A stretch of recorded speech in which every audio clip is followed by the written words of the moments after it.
Welcome to the Gay Buddhist Forum, where teachers from all schools of Buddhism offer their perspectives on the Dharma and its application in modern times, especially for LGBTQI audiences. These talks are offered freely to the world and made possible by appreciative listeners. If you would like to support our efforts to share the Dharma with underserved audiences, please visit gaybuddhist.org.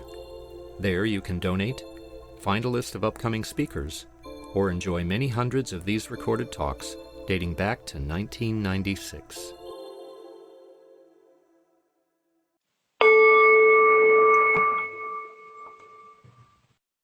So welcome back. We're blessed today to have as our Dharma speaker Melvin Escobar.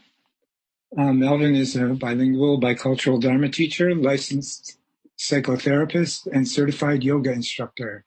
He's a graduate of East Bay Meditation Center's Commit to Dharma, and for more than a decade has served in a variety of roles at the East Bay Meditation Center, including on the development team for Resilience, Refuge, and Revolution, a 6-month leadership program for people of color. He has devoted 25 years to serving people from marginalized communities, drawing on his life experiences as a queer man of color from an immigrant working class background. Having encountered the priceless wisdom embodied in Buddhism and yoga, he continues daily to learn the revolutionary potential of body-centered contemplative practices for personal and social healing. Welcome, Melvin. Thanks. Yeah, that sounds fancy, that bio. I'm just like, one of my old mentors would say, I'm just another bum on the bus. That's what. No, I'm really happy to be here with you all. It's such a, it's really special that we get to come together and talk about teachings that could really lessen suffering and lessen the suffering, the hold that suffering has on us. And so, yeah, I grew up in Los Angeles. And so 20 years ago, I moved here to San Francisco. And then I thought, then the gay Mecca, then I'll be happy. And, and then it's like, oh, wow, there's a lot of, there's no escaping this suffering of the world. And one thing I really appreciate about Buddhism, it's like starting to go deeper and understand why we suffer. Like, we all know that we suffer, and some of us dramatically so, but that the teachings of wisdom that aren't solely owned by Buddhism, right? But that are just the way nature is, right? That's a big part of the teachings as I see them in Buddhism. It's really just understanding the way things are, and that we can do stuff to lessen the suffering. So my plan today is to talk about the 5 precepts. And many of you that have been around know these 5 precepts and know that people that are Buddhists, that are monks, monastics, nuns, they'll go and take on like something like 200 plus precepts. And it is, so we have some agreements here. Great. So I definitely want to leave time for discussion. So once we get there, we're going to make space, and I'm going to tie these agreements in that we'll speak one at a time. And that's me right now. But if you need to interrupt me, if you have to, please do that. So making space for others to speak and no blaming or shaming. Sometimes I add, in a moment I'll add, because I'm going to show us a picture of a teacher that some of us may know. Understanding the difference between intent and impact and maintaining confidentiality. Yeah, I'm planning to share some personal stuff that I feel will relate to our experiences. And I'm going to use the word queer just as kind of an umbrella term.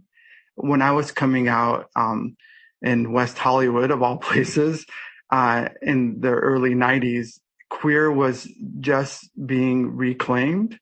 So I felt like I was in between feeling the hurt of that word and then also being part of a generation that was trying to reclaim it. And since I'm all just, okay, all these places to go with this talk. So the precepts, so they're not like the commandments, even though it's Sunday and it might feel like church. And some of us, all of us, I think, share this common experience of the trauma of like many organized religions telling us that we're evil and not fully human because of our queerness. And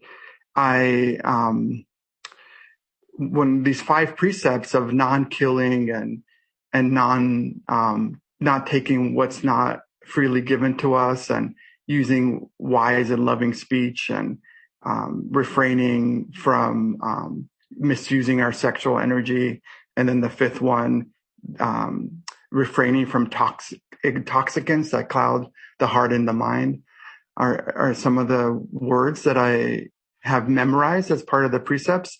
They're not so much that thou shalt not, and I love it as a practice that we get to kind of see how it makes sense in our lives given our current causes and conditions. So the causes are not so current because we have sowed karma, like there's karma that is passed on to us. And it's a lot of that, and I see gets stuck in sort of like you do something bad and then there's like a direct line to something else bad happening. But my understanding of Buddhism, it's like very complex karma. But the more we practice, the more we get to see the kind of patterns. And so causes and conditions is sort of like, we're always creating, like I said at the beginning of the meditation, the mind is always changing. So we're always creating our understanding of how our mind is connected, intersecting inextricably with nature, like we are nature. So I want to share the precepts, and I'm going to share my screen for a second, of Catriona Reed. Some of you may know her, and Michelle Benjamin Mickey. They are 2 teachers. They have a retreat center in outside of San Diego. And so Michelle Benjamin Mickey is on the left, and she was one of the first teachers of color to do retreats here in the U.S., mainly through Spirit Rock. And then Catriona Reed, so I've had the pleasure of meeting both these people. Catriona Reed on the right, I believe she was born in London, and she is probably the first transgender teacher definitely in the U.S., but maybe in the world. And how many folks have met either of them? Yeah, so they have they're just wonderful. They came to East Bay Meditation Center, more than 10 years ago. And so they both, and I'm going to read us the precepts that they wrote. And their village retreat center is called Manzanita. Again, it's outside of San Diego. And they write, so the first one, so aware of the violence in the world and the power of nonviolent resistance, I honor the connection to the ancestors, the earth, future generations, and open to my natural ability to embody the compassion that seeks to protect each living being. So that's the first precept, and it's so beautiful, and I'll read each one. So this violence, like how do we live being non-harming or causing the least harm possible in a world that is violent, especially toward us as queer men. And even though arguably we can say it's less violent in some ways, but that we still carry the violence inside of us. And that's what I'll just spend a couple minutes talking about in terms of like how I'll just speak for myself, how I've internalized the violence of really just like hating myself. Yeah. In certain moments, in certain repeating of the internalized oppression that we are all subject to. I know for me, as I mentioned, coming out in West Hollywood, I didn't fit a lot of the, the beauty standards that are so our mind is so, in Buddhism, they call the six sense spheres. And so I could say all my S's together, and the five senses and the mind. Yeah. And so our conditioning around what we think beauty is so conditioned from such an early age, and I remember, looking in the back of the LA Weekly, and before there were all these apps, and trying to look for, really the man that would save me from all the suffering of the world. Right. But, or the men, but, when I would see those phrases of like, no fats, no femmes, no Asians, and, no blacks, and me as a Latino man, I sort of, and the very definition of Latino means I have some European mix. So that there was moments where I was like accepted, but for the most part, there was aspects of me that were not lovable and that violence was projected toward them. And so that's taken a lot of work. For me, it's been a lot of meditating with other folks of color. That's been very helpful. And then hearing our stories, like each of our stories of how we have experienced, trauma, right? The schoolyard bully, the abuse from our families, and then the abuse from society that I was just talking about. And so when I think of just all the violence in the world and wanting to, especially as of late, like the reckoning around white supremacy and its counter of anti-blackness, we can't talk about one without the other.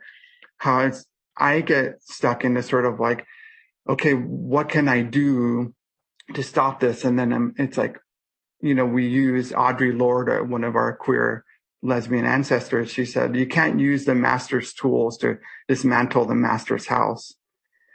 So how like, I want to use the same violence to be like, fuck you all who are on the other, quote, the other side, or, and then that's kind of externalized violence. And we do need anger, to stick up for our emotional rights.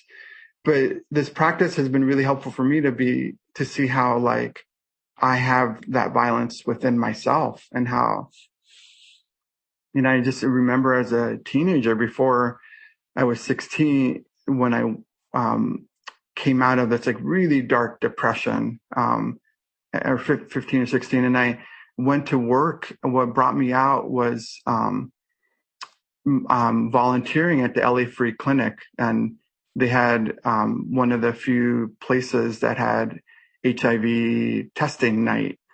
And I had no idea. I said, I have to go volunteer to get into college or whatever. I need something on my applications. But I ended up volunteering. And that was, as some of you might recall, was like the 2-week window, the 2-week period for results to come back.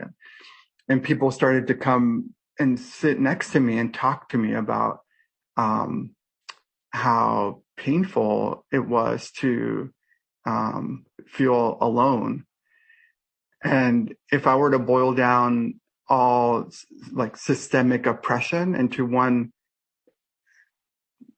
way it operates, is the violence of separating ourselves from ourselves and from each other. So living an ethical life in this first precept, this first ethic, is like investigating how I'm violent toward myself and how that seeps out into my relationships with you all here, yeah, and in my more personal relationships, and ultimately my relationship with the world, right? Because there is no separation. So yeah, so that's, I have many answers on how to practice nonviolence, but I just want to just leave it open to, like, how can we practice nonviolence as a not non-dash violent, not just sort of, okay, I'm not doing anything.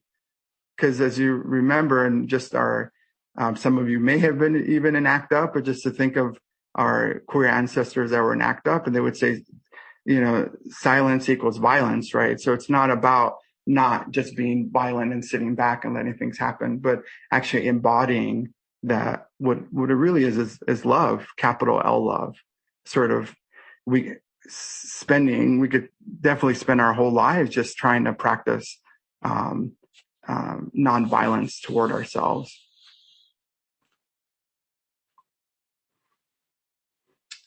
Okay, so I'm going to go to the second precept that Catriona and Michelle wrote. Aware of the poverty and greed in the world and the intrinsic abundance of the earth, I honor the connection of the ancestors, the earth, future generations, and open to my natural ability to embody the simplicity, gratitude, and generosity that has no limits. So the simplicity, gratitude, and generosity. So this is like the non-stealing, or I like saying not taking what is not freely offered. And to give a systemic analysis of it, like, we live in a capitalist system that is totally built on exploitation and extraction, right? The more is better, and it's endless free market, and all the things, right? So how do we practice not stealing? And one thing around being in the present moment, which this practice invites us to do over and over again, is like not stealing from ourselves this precious life that we have, this precious moment, and we know this so well. And there's so much, for me, just like grief wrapped up in that, how I don't even want to think about the reality that we will all get ill and age and die, Those are called the heavenly messengers in Buddhism. But how do I steal myself from experiencing the moment as it is? And how do I take away? So in my bio, you all heard I'm a psychotherapist, and I've been 94, so 20 something years of being of service. And how do I take away, in terms of generosity, how do I not let people be of service to me, in a way? I think that's a place that I struggle, where I'm just I'm going to do it all myself. And being in a Zoom room like we are together of men, we've been really conditioned in a lot of ways to be the rugged individual, and that it's a sign of weakness that we need to ask for support. And so I think of that, that I'm stealing generosity from somebody else, stealing the opportunity for other people to be of service toward me. Yeah, and then how to practice gratitude. I've complained so much about Zoom fatigue, and I'm so tired of looking at the screen, but how amazing is it that we can all connect with each other, and when we were meditating, the sense of being together, I felt that in moments where it's oh yeah, we're actually, there's a sense of connection, and that's the way it's always been. So simplicity, gratitude, and generosity. So there's this simplicity. You all remember before cell phones, and we'd have to find the payphone, or if there wasn't a payphone, somehow we ended up connecting or hooking up or whatever, right? That there's this ancient technology that's so simple because it's a illusion and delusion. Again, the lie, and that's the next precept I'll get into, that we're all separate entities, and that we don't affect each other.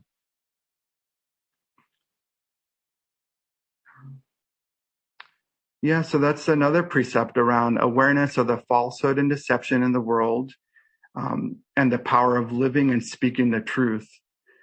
I honor the connection to the ancestors, the earth, future generations, and open to my natural ability to embody deep listening and clarity, integrity in all that I communicate by my words and actions. And this is tough because I think that's the biggest lie, as I mentioned earlier, the lie of separation that we've been told, especially in, our hyper individualized culture, and so how do we listen to other people? Generally we're always like ready to say like what the right thing is, or just get over it, or just be grateful, or whatever the ways we kind of avoid feeling compassion, experiencing compassion. I think compassion is more of a feeling. It's more than a feeling. It's like really suffering with the other person. And so how do we practice deep listening? And an easy answer for that, it's easy to say, but not easy to do, like to deeply listen to ourselves and in every moment. It's like, what do I need? And then how do we lie to ourselves, right?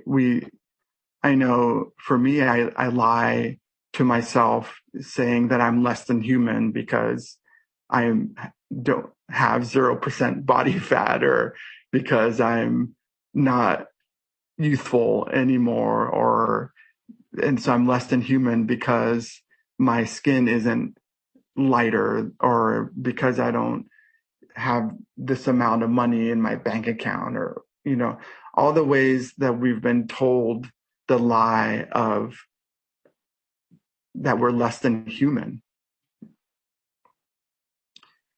And right now with this reckoning around race, and seeing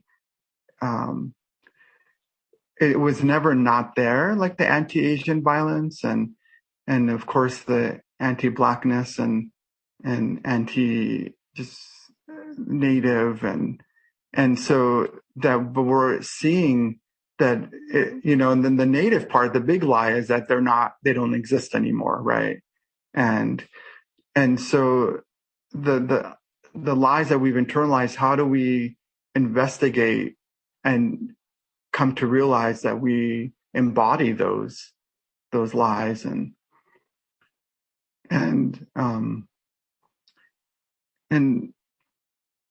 yeah, there's an acronym which is really good for me in this moment around wise speech. That's, some of you have heard that term. It's one of the eightfold path in Buddhism. And so wise speech is WAIT is the acronym. It's why am I talking? So it's a sense of like what takes me away from my deep listening. And so talking can be a way to avoid the mindful energy it takes to like actually listen, and then to stop, or we can't really stop the chatter, but to see the chatter in our head, and then to be like, okay, why am I talking? And why is the mind talking? And I just explained one reason. It's because we internalize all the images through all our 6 sense spheres, doors. We are taking in information all the time, and which connects to, I guess I'm going to save the sexual energy one for last. I'm going to go into usually what's listed as the fifth one around intoxication, and connected to what I'm just talking about around talking a lot. So aware of the contamination and desecration of the world and my responsibility for life as it manifests through me, I honor the connection to the ancestors, the earth, future generations, and open to my natural ability to embody the conscious guarding of my sense doors by practicing mindful and loving awareness of what I take into my body, mind, heart, and how my actions and habits influence the world around me. Those sound like the words I put together, and I'm remembering I used Catriona Reed and Michelle, and I built off what they have written. And I'll put the link near the end. So you generally, this is called like intoxication. And one way I find myself intoxicating myself, and it's so easy to do, is around like information. So going back to that last precept of lying or unwise speech, like trying to like fight all the fake news that's out there, right? And I've realized it's just so exhausting to do what people are calling the doom scrolling and just going and looking at all the things. It takes a lot of energy for me to like, see, is that fake? That looks like fake news. And then is that clickbait, and that, but how I can become very intoxicated trying to like find all the right information and to read all the things. And that's kind of like a cognitive intoxication. And I'll connect this to the third precept around using our sexual energy wisely. That of course, like all the images of in the beginning, some of you were here, Cass and I were talking about like the good lighting, right? So just the intoxication of the images of all these people that have really good lighting, right? Many of us, to get that really good picture, we have to get, that's why a lot of selfies happen in cars, because the lighting is really good and diffused in there, in case you were wondering why. So the intoxication of images is really something that's so new in our species, right? It's always been, the Buddha's been talking about guarding our sense doors for 2,600 years, but there's something particular about just where a lot of energy can go out toward. It's very compelling, can be very intoxicating. And so I want to. I don't know what else to say about intoxication. The thing about all these precepts, it's my understanding, it's not like a moral, like you're bad, like you're going to hell, like you're weak-willed. It is really about practicing, and refraining is one of the words that is taken from the translations of the Buddhist teachings, and so I'll end. So the fifth precept here I'll end with is aware of the abuse and fear in the world, and of the healing that is possible when we open to love. I honor the connection to the ancestors, the earth, future generations, and open to my natural ability to embody respect for the beauty and erotic power of our bodies. Yeah, one thing I love being gay, queer for is that I feel like I have an understanding, like, because having the opportunity to come out of the closet, right, that meant claiming my erotic power, claiming my beauty, and it's a really powerful energy, and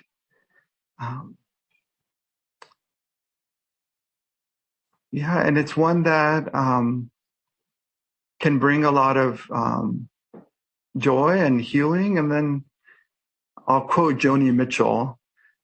She says, "Love, the strongest poison and medicine of all," she wrote. And I'm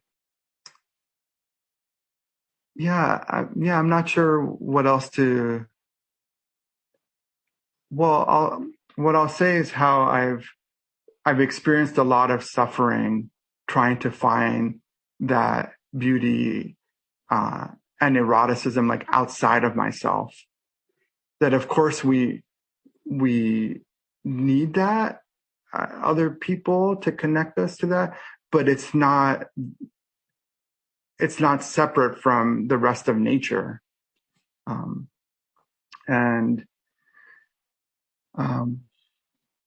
As I look out my window, I see the blooms of spring, and I think of that beauty. And if I really slow down, I could just see the orgasms, of the spring blooms, right? And how nature, those callias, I think they're called. They're going to fall on the ground, and then they're going to be turn colors and get moldy and get continue as part of the cycle. So I think there's a beauty in that, and seeing the impermanence of things, but not as a way to, in this kind of austerity of like, I'm going to be, not feel any beauty, or like it's going to end anyways. But like really in Buddhism, in my understanding, is like there's three levels of true happiness. And one is sort of appreciating the beauty and the taste and the music and the things. And then we get to the second level of like, it's not quite a level, but a deeper experience of happiness, of the mind being at peace, and then those moments of peace. But even that changes. So then the third deeper experience of true happiness is seeing that that's being in the waves of change, and that we're in this together, and that we need other people, like we are here in the Sangha. We need other like-minded hearted people to remind us of the beauty of service, of us reflecting our beauty, and eroticism. And eroticism I think of as creativity. I really think that's what that means to me. And creativity is the antidote to the traumas of the world. Because James Baldwin says you think your suffering is the worst in the world, and then you read. And then so whether we're reading someone, and I think of that scene in RuPaul's Drag Race, where the library, I don't know if she's still doing that, but like reading other people, for, spilling the tea or whatever, but also like really reading our nature, reading the nature that we embody as humans through our stories. And as I pointed out in our meditation, how we are all the elements and connected to nature, that's not a separate experience.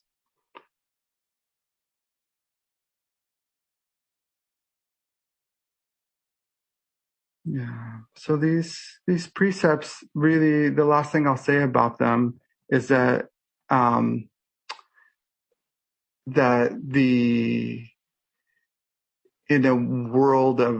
a culture, I think American culture around perfectionism, and there's only one right way to do things, and the internalized, there's something wrong with me, or I'm impure, or I'm evil, or all the things that, and as being in a teacher role and all these things, where I come back again and again to the precepts, because there is a sense of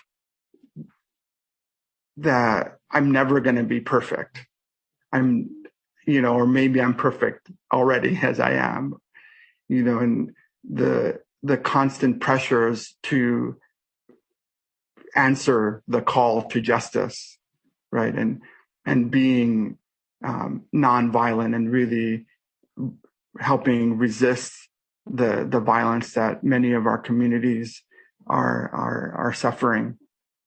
And in those moments where I think, okay, well, I'm not coming back to the first precept. I haven't killed anybody, or I felt that violence in myself and I didn't make it worse today, or I spoke in loving ways to myself, or, and it's not even so much speech, but it's all the sense doors that I listen for love, via the birds or other aspects of nature, or an ambulance siren. And I sent metta, the loving kindness, that I listened for love.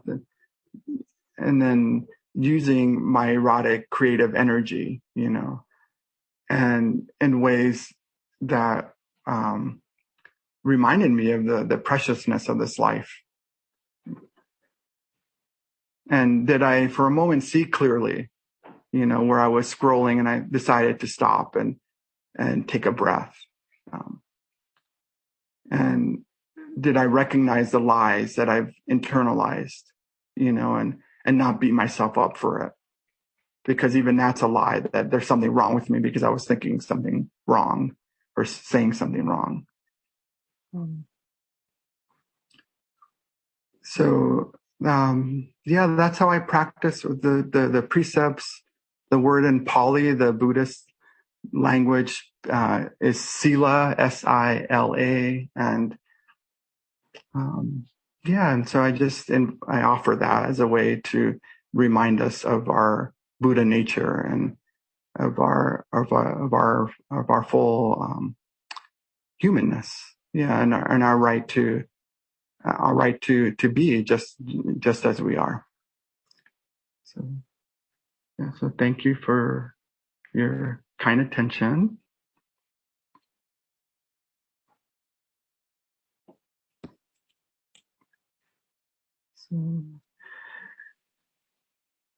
So I'm gonna open it up for discussion, and I'll read the agreements around discussion again. So we'll speak one at a time, and so make space for others to speak. So that's an interesting thing, because usually, I know for me, I just jump in, and sometimes this precept of wise speech and deep listening, sometimes just sitting with it can be the most healing thing. No blaming or shaming. And Catriona Reed taught me this: no blaming, no shaming, no complaining, no explaining. But complain, explain is fine here. It's fine. And understanding the difference between intent and impact. What you say is going to have an impact, and it might be different from what you intended, but that's the reality. So hopefully it's, it's something loving. And then maintaining confidentiality. If you're, of course, monitor what you're going to say, but, all our names are here. So, but I definitely, want to honor our confidentiality, and that's in this space now. And then in the future, because it will happen. We will be out in the streets again, even without masks, and then if you go up to someone and say, hey, you said that, so even asking permission around that as a way to maintain confidentiality. Okay. So I definitely want to open up if anyone had any comments or questions. Yeah. So Jeff, did you want to share something? I just wanted to thank you for such a open-hearted sharing about your personal history and your own grappling with these issues of living, as a gay man and of color and as a human being, and your takes on the precepts really bring out some really beautiful aspects. So thank you very much. Yeah. Mhm. Yeah. Thanks, Jeff. Yeah. So, Jim, yeah. Yes, thank you, Melvin, for a very heartfelt, wonderful talk. I appreciated your teachers reframing the precepts very much. You started to give us an acronym, WAIT, and the first one was Why Am I Talking? Can you tell us the rest? No, that was it. That's the That was whole. it? That's the whole acronym. Yeah. Wait. Yeah. Why am I Wait. talking? Yeah. Oh, there's not an I and an A. Okay. All right. Yeah. Why am I talking? And I'll give you another wise speech acronym. Think. And this is really, this stuff is not easy in a way, but think is it timely? Is it honest? Is it inspiring? Uh-huh. Is it non-judgmental? And is it kind? So it's a tall order, but these are, we can take any of these practices, and if you just go really deep on one of them, it's like a hologram, and everything starts to connect. It's like, oh yeah, and, yeah. And one of the answers were always, they're the well-worn grooves, that we have. And it doesn't feel good to see that, but it's an act of compassion and to hold it, and then it could be transformed. And so that's the creativity stuff that happens. Yeah. Melvin, I really, really appreciated what you said about nonviolence, and basically that we stop the violence in ourselves first, that which we've internalized, and that we take out things on ourselves. Because there are a lot of really, really angry protesters who haven't, I think, really done that. I think the best kind of activism is from somebody like you described. Yeah. I mean, and they're pushed into a corner too, right? And we've all, what we've done without ACT UP being really as angry as they were, so it just, that's right. But I think the technology of protests needs to be updated. I don't think it does. Yeah. As you're saying, Jeff, like doing this nonviolence toward ourselves is so, because it's not gonna work just being all, and so I have two books that I want to recommend. So Lama Rod Owens. Oh yes. So Love and Rage. And then a friend of mine, he's an EBMCer, Healing Resistance, Kazu Haga. And he his life and training in nonviolent legacy of Dr. King. And it's so, these two books, they're the two books and then the Dhammapada. They were the ones that, all these books behind me. I'm like, oh, which ones do I want to keep me company? And then of course the Dhammapada. Yeah. But, who's the author of Healing Resistance again? Yeah. His name is Kazu. So Kazu. And Haga is his last name, Japanese, Haga. Okay. Thank you. Yeah. He's a local guy here in Oakland. And, really great. But yeah. I'd like to say something, Melvin. Thank you so much. I mean, so many things that you spoke resonated with me, and especially thank you for the insight about lighting in all those grinder photos, because in cars, I always wondered why all those photos were in cars, and I'm so kind of low status about it that I think, it's like, this is how people they are in a car, demonstrating status or something. Anyway, I thought dealing with the Castro in the early days was bad enough. I can't imagine coming out in West Hollywood.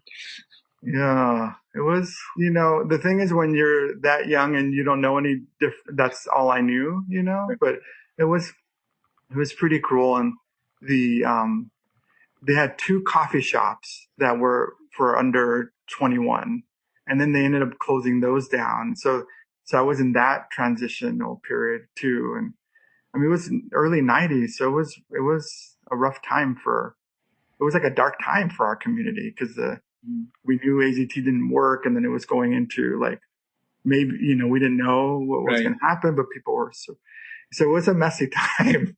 Yeah. It was, but I was 16. I didn't, and I didn't, and I found a young men's gay rap group at the LA Gay and Lesbian Center. So that saved my life. Yeah. And doing the volunteering stuff. It's a great center. Yeah. So I was really lucky, but it's stuff we can all relate to, and we're just, I think it's so important to talk about it because the shame of it is, especially for those of us, with more privilege. It's like, it can be too much. Yeah. Yeah. They wouldn't let me into a bathhouse in LA. I remember in the mid '80s because I didn't fit their physical profile.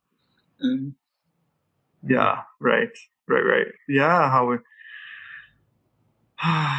Yeah. So anyways, but there's a lot more awareness now, but I think, but we carry all those stories inside of us. We do. Yeah.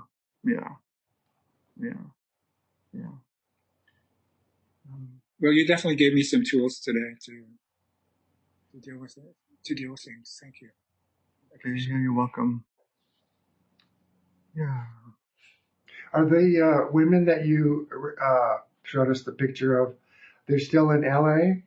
Yeah, they're outside of San Diego. Yeah, they're they're a couple. They've been together forever.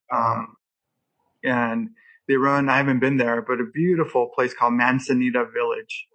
And I put the link in the chat. Okay, great. And so, they're wonderful. Yeah. So, we're 6 minutes till the hour. I'm afraid to open anything else up, but I just want to. Melvin, can I just say? Cass, yeah. Maybe if we made some announcements and close. But I really hope you come back soon because I think you have a lot to say that speaks directly to the experience of the people in this Sangha. So, so thank you for a wonderful talk. So can I just make some announcements and then maybe if you want to do the dedication of merit? Okay. Yeah. Take from there. Okay. So Dana is the Pali word for generosity.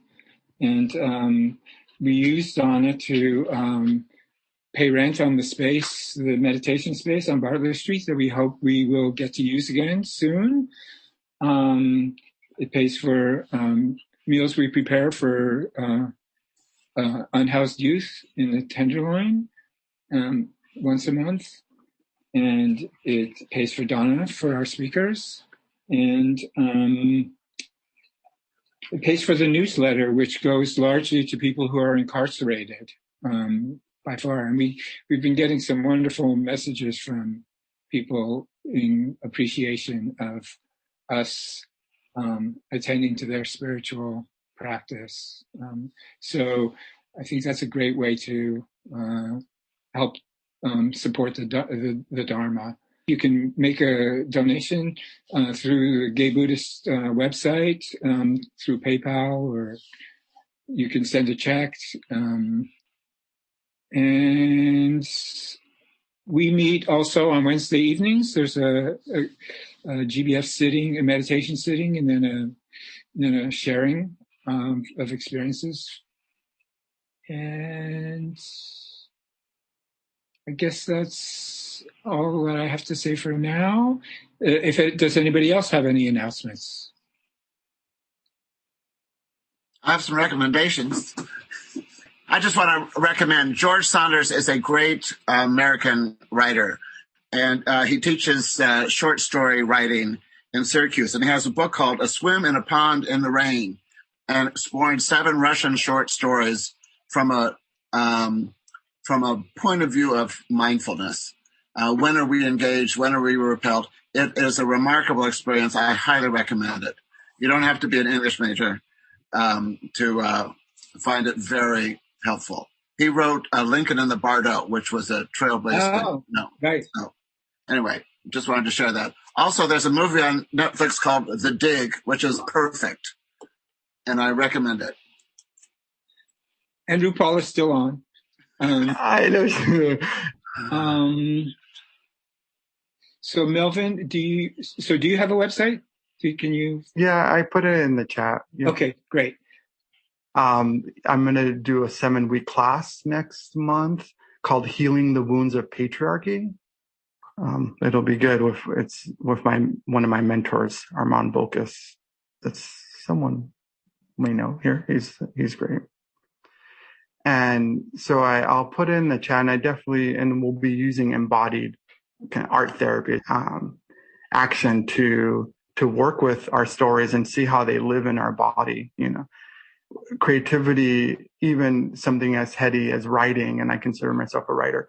Like at some point, you have to drop into the bones of things, and it's really trippy. It's intergenerational, So the precepts that Catriona and Michelle wrote, like the connection to the ancestors, the earth, future generations, so that whole timeless awareness that we get in touch with through the practice, there's hundreds of ways to practice meditation, and creativity is a word that metabolizes that trauma, the suffering that we all have. And it's just a part of life. Yeah. Wonderful. Thank you. So would you care to lead us in the dedication of merit? Hey, yeah. So I'll just invite us to find a meditative posture for this last minute so that we can dedicate the merit. And many ways to meditate. Just find yourself here and your body here, your breath. And if you want to bring palms together and bowing to yourself for making the time to be here. And we dedicate the merit. So dedicating the merit of the energy that we co-created here, the energy of our own lives and in our Sangha here. And we dedicate it to the liberation of ourselves, each other, of all beings.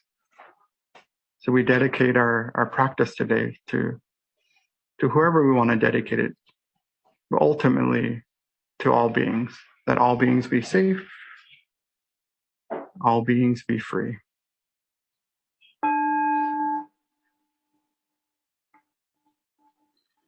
Thank you very much, Melvin. Yeah, welcome. Thank you. Thank you, Cass. Thank you, Melvin. Yeah, folks all want to unmute and say bye. That's a sweet thing we do at East Bay Meditation Center. Oh, and you're welcome over there too. But yeah, I like Hi, everyone. Bye-bye, everyone. Thank you, Melvin. Thank you. Thank you, Cass. Thanks. Oh yeah, thanks, Cass. Good. And thank you, George, for the recordings. Thank you for listening to the Gay Buddhist Forum. If you would like to hear several new talks per month and be notified of upcoming speakers so you can participate live, please subscribe to this podcast, like us on Facebook, and join our mailing list by visiting gaybuddhist.org.